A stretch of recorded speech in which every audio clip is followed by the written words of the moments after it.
رابعہ بصری نے زندگی بھر نکاح کیوں نہ کیا، حقیقت نے رونگٹے کھڑے کر دیے۔ جب حضرت رابعہ بصری کی وفات کا وقت قریب آیا تو ان کی شاگرد لڑکیاں ان کے پاس بیٹھی تھیں۔ ان لڑکیوں نے کہا کہ ہمیں کچھ نصیحت کریں تو رابعہ بصری نے فرمایا کہ کبھی بھی بغیر نکاح کے نہ رہنا، اور پھر اپنا واقعہ سنایا کہ میری شادی بسم اللہ الرحمن الرحیم۔ پیارے نبی حضرت محمد صلی اللہ علیہ وسلم کی شریعت پر جن محترم لوگوں نے احسن طریقے سے عمل کیا اور جنہوں نے اپنی زندگیاں سنت نبوی میں گزار دی، انہیں اولیاء کرام کہا جاتا ہے۔ انہیں مقدس و محترم اور برگزیدہ ہستیوں میں نہایت معتبر نام حضرت سیدہ رابعہ بصری کا ہے۔ حضرت رابعہ بصری قیامت تک خواتین کے لیے مشعل راہ ہیں۔ خواتین و حضرات، معروف صوفی شخصیت رابعہ بصری کی پیدائش 95 ہجری سے 99 ہجری کے دوران عراق کے شہر بصرہ میں ہوئی۔ وہ ایک انتہائی غریب لیکن معزز گھرانے میں پیدا ہوئی۔ رابعہ بصری اپنے والدین کی چوتھی بیٹی تھی، اسی لیے آپ کا نام رابعہ یعنی چوتھی رکھا گیا۔ رابعہ بصری کے والدین کی غربت کا اندازہ اس بات سے لگایا جا سکتا ہے کہ جس رات رابعہ بصری پیدا ہوئی، آپ کے والدین کے پاس دیا جلانے کے لیے نہ تیل تھا اور نہ ہی آپ کو لپیٹنے کے لیے کوئی کپڑا۔ آپ کی والدہ نے آپ کے والد سے درخواست کی کہ پڑوسیوں سے تھوڑا تیل ہی لے آئیں تاکہ دیا جلایا جا سکے۔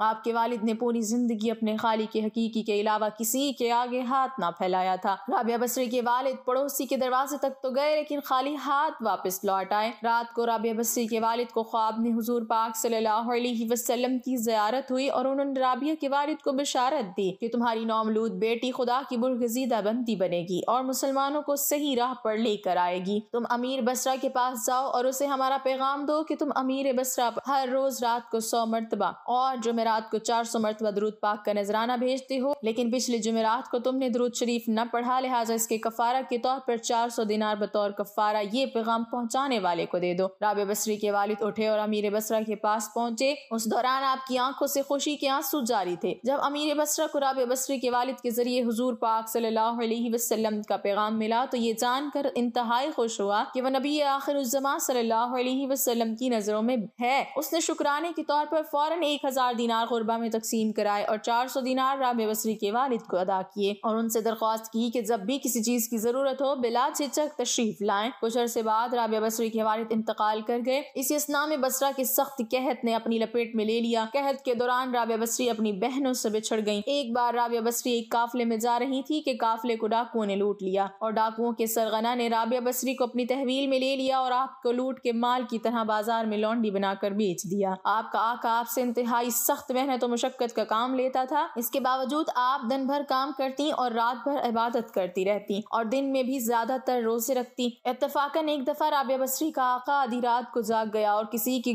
گریہ اوزاری کی آواز سن کر دیکھنے چلا گیا۔ رات کے اس پہر کون اس طرح گریہ اوزاری کر رہا ہے؟ وہ یہ دیکھ کر حیران رہ گیا کہ رابعہ بصری اللہ کے حضور سربسجود ہیں اور نہایت عاجزی کے ساتھ کہہ رہے ہیں، اے اللہ تو میری مجبوریوں سے خوب واقف ہے، گھر کا کام کاج مجھے تیری طرف آنے سے روکتا ہے، تو مجھے اپنی عبادت کے لیے پکارتا ہے، مگر جب تک تیری بارگاہ میں حاضر ہوتی ہوں نمازوں کا وقت گزر جاتا ہے، اس لیے میری معذرت قبول فرما لے اور میرے گناہوں کو معاف کر دے۔ اور اپنی کنیز کا یہ کلام اور عبادت کا یہ منظر دیکھ کر رابعہ بصری کا مالک خوف خدا سے لرز گیا۔ اس نے یہ فیصلہ کیا کہ ایسی اللہ والی کنیز سے اپنی خدمت کرانے کی بجائے بہتر یہ ہوگا کہ خود اس کی خدمت کی جائے۔ صبح ہونے پر وہ آپ کی خدمت میں حاضر ہوا اور اپنے فیصلے سے آپ کو آگاہ کیا۔ اس نے کہا کہ آج سے آپ میری طرف سے آزاد ہیں، اگر آپ اسی گھر میں قیام کریں تو میری خوش نصیبی ہوگی، ورنہ آپ اپنی مرضی کی مالک ہیں، لیکن اگر آپ یہاں سے کوچ کر جانے کا فیصلہ کرتی ہیں تو میری بس ایک ہی درخواست ہے کہ میری طرف سے کی جانے والی تمام زیادتیوں کو اس ذات کے صدقے معاف کر دے جس کی آپ راتوں کو جاگ جاگ کر عبادت کرتی ہیں۔ ناظرین، جو بھی انسان اللہ کا ہو جاتا ہے اللہ پاک اس کی حفاظت و نصرت فرماتے ہیں اور دنیا کی کوئی بھی طاقت اس کو نقصان نہیں پہنچا سکتی۔ ناظرین، ابتدا میں تو حضرت رابعہ بصری کی حسن و جمال کی دھوم مچی ہوئی تھی، مگر جوانی کے شب بروز انہوں نے یاد الہی میں گزار دیے۔ ان کے چہرے پر پاکیزگی کا ایک ایسا نقاب تھا کہ دیکھنے والوں کی نگاہیں خود بخود جھک جاتی تھیں۔ اسی زمانے میں ایک نوجوان نے انہیں رات کے وقت چاند کی طرح دھمکتے دیکھا تو وہ آپ رحمۃ اللہ علیہ کو کوئی غیر مرئی خیالی مخلوق سمجھ کر بھاگ کھڑا ہوا، لیکن دوسری صبح جب وہی چہرہ اسے بصرہ کے ایک بازار میں نظر آیا تو وہ عقل و خرد سے ہاتھ دھو بیٹھا اور رات دن اسی کے تصور میں رہنے لگا۔ آخر دل کے ہاتھوں مجبور ہو گیا تو لوگوں سے پتہ پوچھتا ہوا حضرت رابعہ بصری کے گھر جا پہنچا۔ آپ کہا کرتی تھی کہ دل کے دروازے ہمیشہ کھلے رکھو، کیا معلوم محبوب کس وقت دستک دے دے، مگر گھر کے دروازے بند ہوں یا کھلے ہوئے ان کی دانست میں برابر تھے۔ نوجوان کو خلاف توقع ان کا دروازہ کھلا ہوا ملا۔ اس نے اپنے دل کی دھڑکنوں پر بڑی مشکل سے قابو پایا۔ رات کا وقت تھا، اندر چراغ روشن تھا۔ یہ سوچ کر بے باکی سے اندر داخل ہو گیا کہ حال دل سنا دینے میں کیا حرج ہے، زیادہ سے زیادہ انکار ہی تو ہو جائے گا، واپسی کا دروازہ بہرحال کھلا ہوا ہے۔ لیکن جب وہ اندر پہنچا تو وہاں کوئی نہیں تھا، البتہ چھت سے ایسی پرسوز آواز آ رہی تھی جیسے کوئی زیر لب ہجر کا رونا رو رہا ہو۔ نوجوان تیزی سے زینے پر چڑھ گیا۔ حضرت رابعہ بصری عشاء کی نماز سے فارغ ہو کر ثنا خوانی کر رہی تھی۔ پروردگار، ستارے روشن ہو گئے، لوگ سو گئے، بادشاہوں نے دروازے بند کر لیے، ہر محبوب اپنے محبوب سے محراز و نیاز ہے اور میں تیرے سامنے کھڑی ہوں۔ نوجوان پر سختہ طاری ہو گیا۔ اسی اثناء میں حضرت رابعہ بصری نے پلٹ کر اسے ایسی قہر آلود نظروں سے دیکھا کہ اس کی زبان گم ہو گئی۔ رابعہ بصری نے اس کے قریب آ کر پوچھا کہ تم مجھ سے شادی کی درخواست کرنے آئے ہو؟ نوجوان نے لرزتے ہوئے ہاتھ سے اپنی زبان کی طرف اشارہ کیا کہ وہ بول نہیں سکتا۔ حضرت رابعہ بصری نے کہا، اس سے پہلے کہ زبان کی طرح تیرا دل بھی چپ ہو جائے، تو جس راستے سے آیا ہے اسی راستے سے لوٹ جا۔ وہ جوان صرف آنکھوں سے التجا کر سکتا تھا کہ نیک خاتون میری گویائی مجھے واپس دے دے، میں تیرے مرتبے سے واقف نہیں تھا، مجھ سے غلطی ہوئی، مجھے معاف کر دے، لا علمی ہمیشہ قابل معافی ہوتی ہے۔ اس کے خاموش آنسوں کے جواب میں حضرت رابعہ بصری نے کہا، نوجوان، تو نے اگر مجھ سے کوئی زیادتی کی ہوتی تو میں تجھے یقیناً معاف کر دیتی، میں نے خود کو بہت پہلے اپنے رب کے حوالے کر دیا تھا، اب یہ معاملہ تیرے اور رب کے درمیان ہے، معافی مانگنا ہے تو اس سے مانگ، تو صدق کے دل سے توبہ کرنے کا ارادہ کرے تو شاید توبہ کی خاطر تیری زبان کھل جائے۔ یہ کہہ کر وہ نماز کے لیے کھڑی ہو گئی۔ نوجوان بھی بے اختیار سجدے میں گر گیا۔ وہ رو رہا تھا، نامعلوم کب تک روتا رہا، جب اسے ہوش آیا تو زبان کھل چکی تھی اور توبہ توبہ کا ورد کر رہی تھی۔ بصرہ کے بازاروں میں سالہ سال تک ایک مجذوب گرمی، جاڑے اور برسات سے بے نیاز ہو کر دیوانہ وار توبہ توبہ کے نعرے لگاتا رہا۔ اس کے نعروں سے بصرہ کی راتیں گونج اٹھتی تھیں اور بچے صحن کے ماؤں کے سینوں سے دبک جاتے تھے۔ آخر ایک دن وہ مجذوب اچانک ہی کہیں غائب ہو گیا، پھر کبھی اس کا پتہ نہیں چلا۔ وہ مجذوب یہی مذکورہ جوان تھا جو حضرت رابعہ بصری کی بدولت ہی دربار خداوندی میں مقرب ٹھہرا۔ رابعہ بصری ایک بہت ہی نیک اور عابدہ زاہدہ خاتون تھی۔ آج لوگ ان کی عبادت کی مثالیں دیتے ہیں۔ جب ان کی وفات کا وقت قریب آیا تو ان کی شاگرد خواتین اور لڑکیاں ان کے ارد گرد بیٹھی تھیں۔ ان شاگردوں نے درخواست کی کہ ہم نے کچھ نصیحت کریں تو رابعہ بصری نے فرمایا کہ کبھی بھی بغیر نکاح کے نہ رہو، اور پھر اپنا واقعہ سنایا کہ جب میں آدھی رات کو مصلے پر بیٹھ کر اللہ کی عبادت کرتی تھی، اس وقت گلیوں میں پھرنے والا چوکیدار جب میرے گھر کے سامنے سے گزرتا تھا تو میرے دل میں برے برے وسوسے آتے تھے کہ اس وقت سارے لوگ سوئے ہوئے ہیں، کوئی بھی نہیں دیکھ رہا، یہ تو اللہ کا کرم ہوا کہ اس نے مجھے زنا سے محفوظ رکھا۔ اس واقعے سے آپ اندازہ لگائیں کہ رابعہ بصری جیسی پاک دامن اور عابدہ زاہدہ خاتون کو ایسے وسوسے آ رہے ہیں تو آج کل کے اس گندے معاشرے میں جہاں ہر طرف بے حیائی، بے پردگی اور بے دینی کا ماحول غالب ہے، ایسے میں کون عورت ہے جو اپنے آپ کو بچائے گی؟ فرمایا، نکاح کے بغیر زندگی کا اسلام میں کوئی تصور نہیں۔ اللہ تعالیٰ کے نبی صلی اللہ علیہ وسلم نے بھی شادیاں کی اور بیک وقت 9 بیویاں چھوڑ کر انتقال فرمایا۔ اللہ تعالیٰ کی رسول صلی اللہ علیہ وسلم صبح کرتے اس حال میں کہ اہل و عیال کے پاس غربت کے باعث کھانے کو کچھ نہ ہوتا، اور شام کرتے تو بھی یہی حالت ہوتی، مگر اس کے باوجود 9 بیویاں چھوڑ کر انتقال فرمایا۔ اللہ تعالیٰ کے نبی صلی اللہ علیہ وسلم نے بغیر نکاح کی زندگی گزارنے سے منع فرمایا ہے۔ خواتین و حضرات، ایک دفعہ حضرت حسن بصری رحمۃ اللہ علیہ نے حضرت رابعہ سے کہا کہ آپ شریعت کے مطابق شادی کر لیں۔ فرمایا، نکاح اور شادی اس کے لیے ہے جس کا کوئی وجود ہو، یہاں نہ میرا کوئی وجود ہے اور نہ ہی میں اپنی مالک ہوں، اللہ تعالیٰ کی مملوک ہوں۔ ایک دفعہ کچھ اور لوگوں نے بھی آپ سے کہا کہ آپ شادی کر لیجئے۔ فرمایا، اگر 3 فکروں سے مجھے بے فکر کر دیجئے تو میں ضرور شادی کر لوں گی۔ نمبر 1، کیا میں دنیا سے اپنا ایمان سلامت لے کر جاؤں گی؟ نمبر 2، روز محشر میرے دائیں ہاتھ میں ہی نام اعمال دیا جائے گا۔ نمبر 3، قیامت کے روز جب لوگ دائیں جانب سے جنت میں اور بائیں جانب سے دوزخ میں پہنچائے جائیں گے تو مجھے کس جانب سے پہنچایا جائے گا؟ لوگوں نے کہا کہ اس کا علم تو خدا ہی کو ہے۔ تو فرمایا، جسے اتنے عظیم افکار و امام پیش ہو وہ بھلا کیا شوہر کر سکتی ہے؟ رابعہ بصری نے تقریباً 88 سال کی عمر پائی۔ آپ نے آخری سانس تک عشق الہی کی لذت و سرشاری کو اپنا شعار بنائے رکھا، یہاں تک کہ اپنی آخری سانس تک معبود حقیقی کی محبت قدم بڑھتی رہیں۔ آخری وقت آپ نے اپنے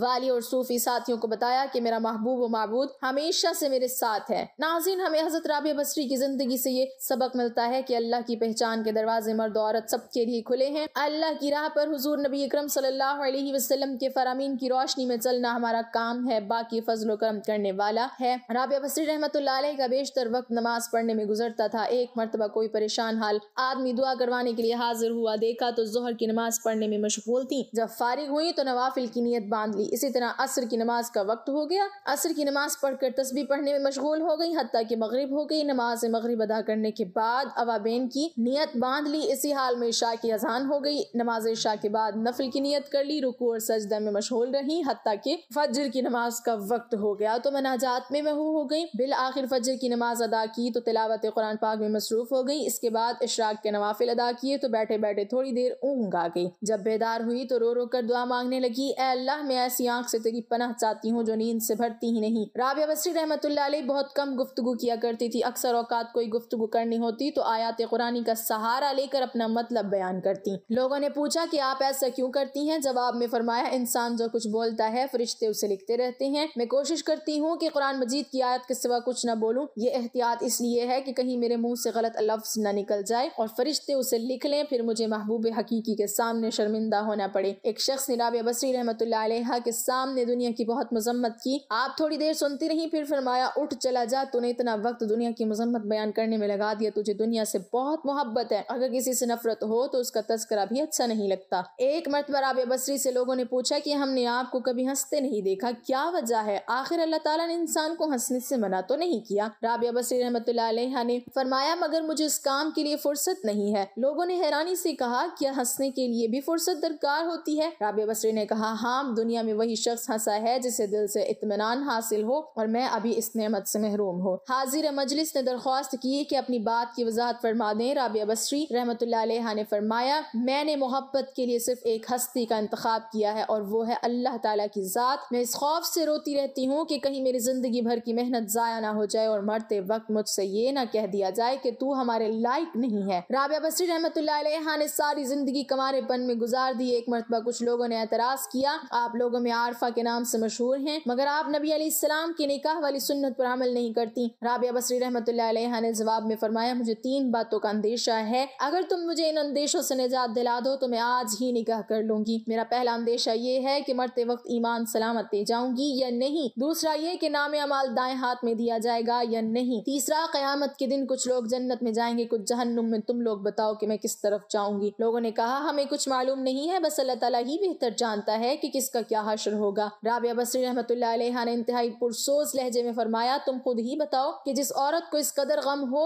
وہ شوہر کی خدمت کا بوجھ کیسے اٹھا سکتی ہے؟ ایک بار کسی شخص نے آپ کی تنہائی میں رہنے پر اعتراض کرتے ہوئے کہا، ذرا باہر نکل کر دیکھیں کہ کیسی بہار آئی ہوئی ہے۔ رابعہ بصری نے بے ساختہ جواب دیا، میرا کام سانے کو دیکھنا ہے، اس کی صنعت کو نہیں۔ ایک مرتبہ رابعہ بصری رحمۃ اللہ علیہ نے رات دن پانی سے روزہ رکھا اور پانی سے ہی افطار کیا، گھر میں کھانے کے لیے روٹی کا ایک لقمہ بھی نہیں تھا۔ جب افطار کا وقت قریب ہوا تو آپ کو بھوک بہت زیادہ لگی، نفس نے آپ سے فریاد کی، رابعہ آخر تو کب تک مجھے بھوکا رکھے گی؟ ابھی آپ کے دل میں یہ خیال ہی گزرا تھا کہ کسی شخص نے دروازے پر دستک دی، آپ باہر تشریف لائیں تو ایک نیاز مند کھانا لے کر کھڑا تھا۔ رابعہ بصری رحمۃ اللہ علیہ نے کھانا قبول فرما لیا، نفس سے مخاطب ہو کر کہا، اللہ تعالیٰ نے کھانے کا انتظام کر دیا ہے، ابھی تیری خواہش پوری ہو جائے گی۔ یہ کہہ کر آپ نے کھانا رکھ دیا اور چراغ جلانے کے لیے اندر چلی گئی۔ واپس آئے تو دیکھا کہ ایک بلی نے کھانے کے برتن الٹ دیے اور زمین پر گرا ہوا کھانا کھا رہی ہے۔ رابعہ بصری رحمۃ اللہ علیہ بلی کو دیکھ کر مسکرائی اور فرمایا، شاید یہ کھانا تیرے لیے ہی بھیجا گیا ہو، اطمینان سے کھا لو۔ افطار کا وقت قریب ہو چکا تھا۔ رابعہ بصری رحمۃ اللہ علیہ نے چاہا کہ پانی ہی سے روزہ افطار کر لے، اتنے میں تیز ہوا کا جھونکا آیا اور چراغ بجھ گیا۔ رابعہ بصری رحمۃ اللہ علیہ اندھیرے میں آگے بڑھی، اتفاق سے پانی کا برتن گرا اور ٹوٹ گیا، سارا پانی زمین پر بہہ گیا۔ عجیب صورتحال تھی، بے اختیار آپ کی زبان سے یہ الفاظ نکلے، الہی یہ کیا راز ہے، میں گناہ گار ہوں، نہیں جانتی کہ تیری رضا کیا ہے۔ جواب میں حاتم غیبی نے کہا، اے میری محبت کا دم بھرنے والی، اگر تو چاہتی ہے کہ تیرے لیے دنیا کی نعمتیں وقف کر دوں تو پھر میں تیرے دل سے اپنا غم واپس لے لوں گا، کیونکہ میرا غم اور دنیا کی نعمتیں ایک ہی دل میں جمع نہیں ہو سکتے۔ اے رابعہ، ایک تیری مراد ہے اور ایک میری مراد ہے، تو بتا کہ دونوں مرادیں ایک جگہ کیسے رہ سکتی ہیں؟ رابعہ بصری رحمۃ اللہ علیہ نے جب یہ آواز سنی تو اپنی رضا کو ہمیشہ کے لیے اللہ تعالیٰ کی رضا میں گم کر دیا اور کاشتگان خنجر تسلیم میں شامل ہو گئی۔ رابعہ بصری رحمۃ اللہ علیہ عشق الہی میں اس قدر ڈوبی رہتی تھیں کہ خوشی اور غم اپنی حیثیت کو بیٹھتے تھے۔ آپ خوف و طمع سے بے نیاز ہو کر اللہ تعالیٰ کی عبادت کرنے کو پسند کرتی تھیں۔ ایک بار آپ پر جذب کی کیفیت طاری ہوئی تو اہل بصرہ نے دیکھا کہ آپ ایک ہاتھ میں آگ اور دوسرے ہاتھ میں پانی لے کر چلی جا رہی ہیں۔ لوگوں نے پوچھا، یہ کیا ہے اور آپ کہاں جا رہی ہیں؟ رابعہ بصری رحمۃ اللہ علیہ نے کہا، میں اس پانی سے دوزخ کو بجھانا چاہتی ہوں اور آگ سے جنت کو جلانا چاہتی ہوں، تاکہ لوگ جنت و جہنم کے لالچ و خوف سے اللہ تعالیٰ کی عبادت کریں۔ یہ رابعہ بصری کے جذب و مستی کی بات ہے، ورنہ عام مومنین کو قرآن مجید میں خوف و طمع دونوں حالتوں میں اللہ تعالیٰ کی عبادت کا حکم دیا گیا ہے۔ چنانچہ آپ نے ایک دفعہ مناجات میں کہا، اے اللہ، اگر میں تیری عبادت دوزخ کے خوف سے کرتی ہوں تو مجھے دوزخ میں ہی ڈال دینا، اور اگر میری عبادت جنت کے لیے ہے تو مجھ پر جنت حرام کر دینا، اور اگر میری عبادت فقط تیری رضا کے لیے ہے تو مجھے اپنے دیدار سے ہرگز محروم نہ رکھنا۔ ایک مرتبہ آپ نے تہجد کے وقت مناجات کرتے ہوئے فریاد کی، اے اللہ رات آ گئی، دن چلا گیا، ستارے چمکنے لگے، دنیا کے بادشاہوں نے اپنے دروازے بند کر لیے، ایک دروازہ کھلا ہے، میں تجھ سے تجھی کو مانگتی ہوں۔ ایک مرتبہ آپ نے مناجات میں یہ دعا مانگی، اے اللہ جو آسمان کو زمین پر گرنے سے روکے ہوا ہے، شیطان کو مجھ پر مسلط ہونے سے روک دے۔ ایک مرتبہ ایک نوجوان آپ کی مجلس میں حاضر ہوا، اس نے سر پر پٹی باندھ رکھی تھی، آپ نے پوچھا تو اس نے بتایا کہ سر میں درد ہے اور پہلی مرتبہ ایسا ہوا ہے۔ آپ نے عمر پوچھی تو اس نے کہا 30 سال۔ آپ نے فرمایا کہ 30 سال تیرے سر میں درد نہ ہوا تو نے شکریہ کی پٹی تو کبھی نہ باندھی، پہلی مرتبہ درد ہوا تو شکوے کی پٹی فوراً باندھ لی۔ وہ نوجوان یہ سن کر شرمندہ ہوا اور اس نے اپنے اندر صبر پیدا کرنے کی نیت کر لی۔ ایک مرتبہ کچھ لوگ آپ کی خدمت میں حاضر ہوئے اور کہنے لگے، اللہ تعالیٰ نے مرد کو فضیلت بخشی ہے، ہمیشہ مرد ہی کو نبوت و رسالت کا منصب عطا ہوا ہے، کسی عورت کو نبی نہیں بنایا گیا۔ رابعہ بصری نے کہا، بے شک اللہ تعالیٰ کا یہی نظام ہے، مگر ایک بات غور سے سن لو کہ مردوں نے ہی خدا ہونے کا دعویٰ کیا ہے، کسی عورت نے آج تک خدائی دعویٰ نہیں کیا۔ ایک مرتبہ آپ اپنے عبادت خانے میں سوئی ہوئی تھی کہ ایک چور اندر داخل ہو گیا، اس نے دیکھا کہ صرف ایک چادر کے سوا کچھ موجود نہیں، اس نے چادر اٹھائی اور جانے لگا، اچانک اس کی بینائی ضائع ہو گئی